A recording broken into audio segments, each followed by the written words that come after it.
Alkisah pada zaman dahulu kala di Tatar Pasundan ada sebuah kerajaan yang dipimpin oleh seorang raja yang bijaksana. Beliau dikenal sebagai Prabu Tapak Agung. Prabu Tapak Agung mempunyai seorang istri yang dikaruniai 2 orang putri, yang kini sudah dewasa dan sangat cantik jelita. Akan tetapi sifat kedua putrinya sangatlah berbeda. Kedua putri tersebut bernama Purbararang dan adiknya Purbasari. Sifat Purbararang jahat dan penghasut, sedangkan sifat Purbasari baik, jujur, dan pemaaf. Hingga akhirnya pada suatu hari, sang permaisuri Prabu merasa cemas karena usia sang Prabu sudah terlalu tua untuk memimpin kerajaan ini.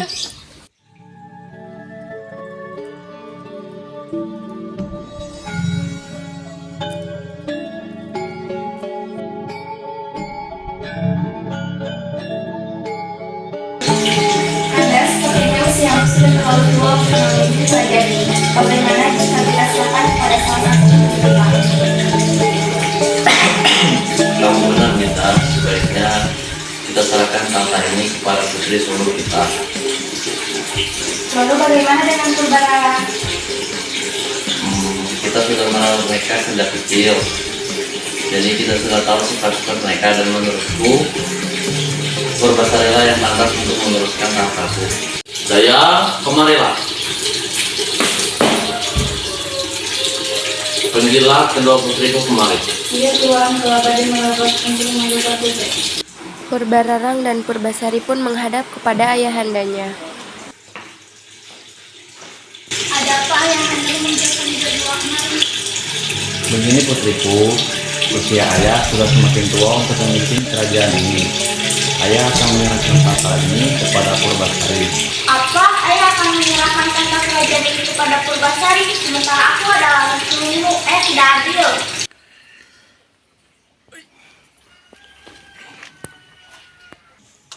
Ayah! Ayah! Ayah! Ayah! Ayahanda, jangan pergi. Bangunlah, jangan tinggalkan kami. Kanda, jangan tinggalkan Dinda. Ayah! Ayah! Akhirnya setelah kematian Prabu Tapak Agung, seminggu sebelum penobatan Purbasari menjadi seorang ratu, Purbararang mempunyai niatan jahat untuk mencelakakan adiknya.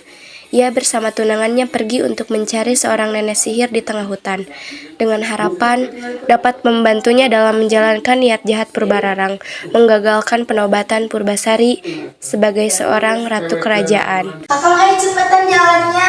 Ya sabar Dinda. Mereka pun menemukan rumah nenek sihir. Kakang Lugit, sepertinya kita telah menemukan rumah nenek sihir itu. Ayo cepat kita ke sana.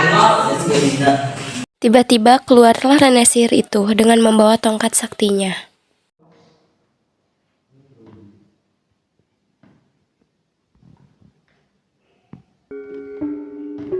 Sedang apa kalian datang kemari? Dinda, ayo kita pulang saja. Jangan takut anak muda, aku tahu maksud kedatangan kalian kemari. Kalian pasti ingin mencelakakan seseorang. Wah, nenek ini hebat sekali ya, belum dikasih tahu maksud dan tujuan kami kemari, tapi nenek sudah tahu. Ini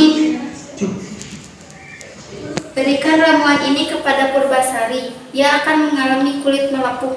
Terima kasih, Nek. Ini ada kepingan emas untukmu. Setelah mendapatkan ramuan itu, Purbararang dan Indrajaya bergegas pulang.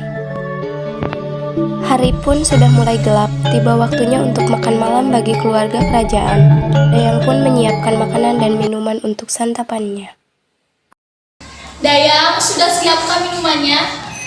Nggih Putri, sebentar lagi siap minumannya, tunggulah sebentar. Sebentar Bunda, aku akan membantu Dayang untuk menyiapkan minumannya.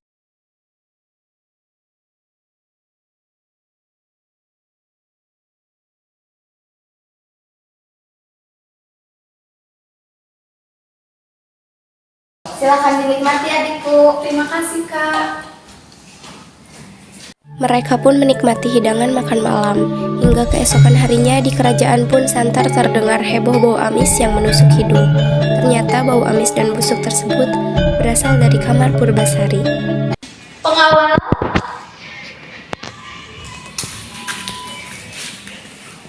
bau amis dan busuk apakah ini? Bau ini berasal dari kamar Purbasari Permaisuri. Tidak mungkin bau busuk ini dari kamar Purbasari. Purbasari adalah putri yang sangat wangi dan bersih.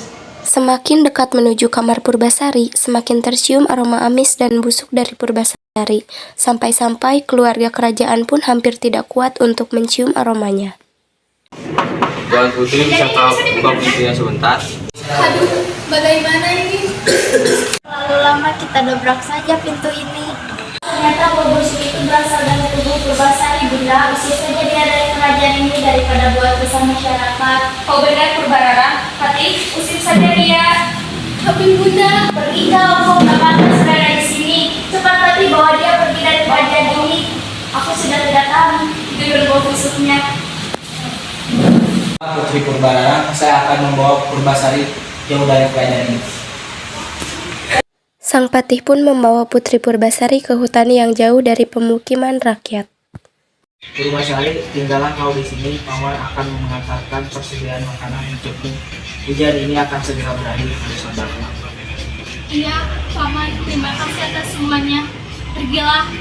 Aku tahu pasti kau tidak kuat mencium bau busuk badanku ini. Sang Patih pun pergi kembali ke istana. Di tengah hutan belantara, Purbasari hidup dengan damai, yang ditemani oleh berbagai macam hewan. Di antara hewan tersebut, ada seekor kera berbulu hitam yang misterius. Tetapi kera tersebut yang paling perhatian kepada Purbasari. Lutung Kasarung selalu menggembirakan Purbasari dengan mengambilkan bunga-bunga yang indah, serta buah-buahan bersama teman-temannya. Pada saat malam bulan purnama, Lutung Kasarung bersikap aneh. Ia berjalan ke tempat yang sepi, lalu ia bersemedi. Ia sedang memohon sesuatu kepada Dewata. Tidak lama kemudian, tanah di dekat Lutung merekah, dan terciptalah sebuah telaga kecil. Airnya jernih sekali. Airnya mengandung obat yang sangat harum, dan keesokan harinya Lutung Kasarung menemui Purbasari dan memintanya untuk mandi di telaga tersebut.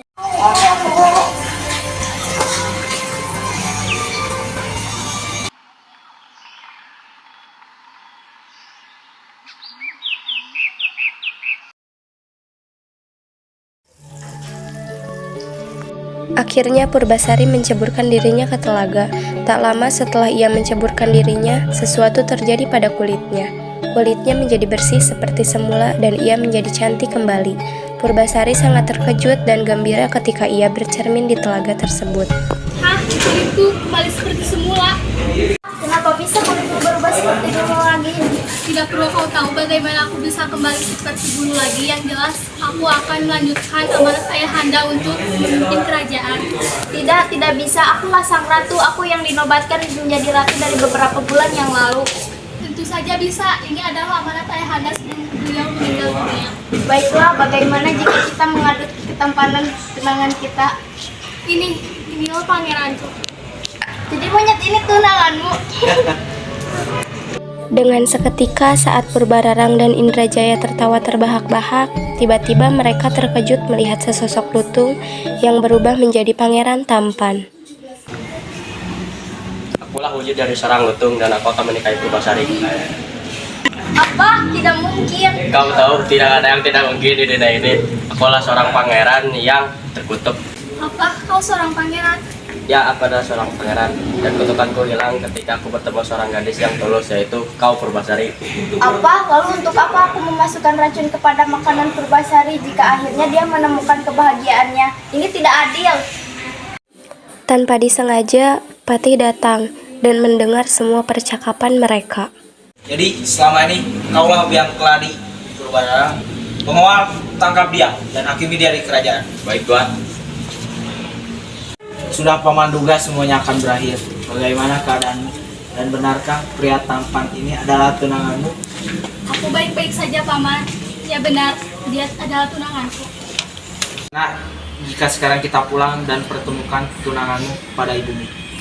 Pangeran, maukah kau ikut bersamaku ke kerajaan? Teruskan. Saat menemanimu di hutan, aku akan pergi bersamamu kemanapun kamu pergi. Mereka pun pulang menuju kerajaan. Sesampainya di kerajaan, Permaisuri sedang memberikan hukuman kepada Purbararang dan Indrajaya. Tidak kusangka aku yang melahirkanmu dan membesarkanmu, tapi kenapa kau tega seperti itu kepada adikku? Siapa yang mengajarkanmu seperti itu? Maafkan kami, jangan hukum kami, Bunda. Bunda, aku telah memaafkan mereka semua. Kamu memang putriku yang baik, kamu yang pantas memimpin kerajaan ini, tetapi mereka harus tetap dihukum agar mereka jera. Yang dikatakan ibumu memang benar, mereka pantas untuk menerimanya. Pengawal, bawa dia ke penjara. Baik, Fatih. Tidak! Keesokan harinya, pesta pernikahan dan penobatan Purbasari menjadi ratu digelar dengan meriah.